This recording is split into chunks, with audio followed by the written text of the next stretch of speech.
শুভ দুপুর বন্ধুরা। এখন সবাই তো জানো, এখন খুব প্রচুর গরম পড়েছে। বেশ কয়েকদিন থেকে না খুব গরম, দিনে খুব রোদ্দ আর গরম, আর রাতে হচ্ছে বৃষ্টি। তো দিনে খুব গরম এখানে। তার জন্য কি বানাবো না বানাবো, কিছু যাই বানাবো হালকা করে কিছু একটা বানাতে হবে। তো এই জন্য আমি আজকে বেশি কিছু বানাইনি, হালকা করে যা বানিয়েছি হালকা করে বানিয়েছি।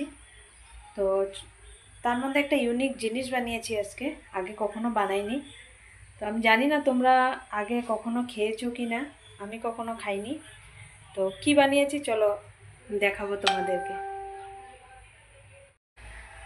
আর বন্ধুরা সবাইকেই বলি, এখন খুব গরম হয়েছে, বেশি গরম পড়েছে, তো তার জন্য বেশি করে বাচ্চাদের জন্য অনেক চিন্তা। ওরা স্কুলে যায়, খুব জল খাওয়া দরকার। আর ঠান্ডা জিনিস অল্প খাওয়াটা ভালো। আমিও তাই বাচ্চাদের জন্য ট্রাই করছি। বানিয়েছি দেখো, এখানে পাট পাতার বড়া আর পাতলা করে মুসুরির ডাল, আর করেছি হালকা করে একটু সয়াবিন দিয়ে বেগুন দিয়ে রান্না করেছি।